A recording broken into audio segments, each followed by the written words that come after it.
అందుకే జవహర్లాల్ నెహ్రూ మొదటి ప్రధానమంత్రి ఐక్యరాజ్య సమితిలో ప్రసంగిస్తూ కూడా చెప్పారు, ఎప్పుడైనా ప్రభుత్వాలు అన్ని ప్రాంతాలు సమంగా అభివృద్ధి చెందడానికి ప్రయత్నం చేయాలని చెప్పారు.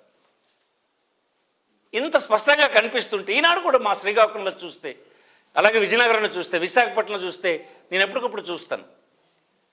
ఆ ప్రాంతంలో వచ్చినటువంటి ఆస్తులు, నిర్మాణాలు, సంస్థలు కళ్ళకు కట్టినట్టు అభివృద్ధిని మీరు చెప్తారు.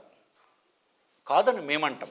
ఎందుకంటామంటే ఆ అభివృద్ధి చెందినటువంటి ప్రాంతాల నుంచి వచ్చినటువంటి వారు ఆస్తులు, ఆ సంస్థలు,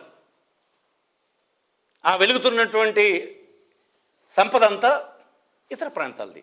వారి పట్ల నాకు ద్వేషం లేదు. వాళ్ళు రాజ్యాంగ విరుద్ధంగా వచ్చారని కూడా నేను అన్నాను. రాజ్యాంగబద్ధంగా వచ్చారు.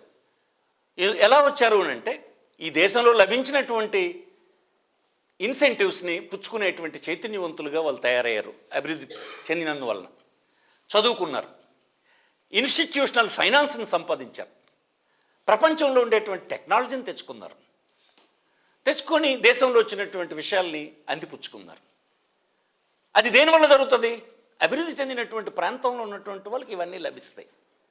మీరు మళ్ళీ తీసుకెళ్ళి అదే పని అభివృద్ధి చెందిన ప్రాంతంలోనే మరొక ప్రాంతాన్ని అభివృద్ధి చేయడానికి మరొక 50 సంవత్సరాలు మీ అందరూ ఆగండి అంటే ఆనాటికి మాకు గోచిగూడ తప్ప మరేం మిగలదు ఇలాంటి పేద ప్రాంతాల్లోని మీకు మనం చేస్తుంది. మేమందరం కూలీలుగా, మేమందరం పట్టడి అన్నం కోసం వాసిపోయిన స్థితికి జారిపోయినటువంటి పరిస్థితి వస్తుంది.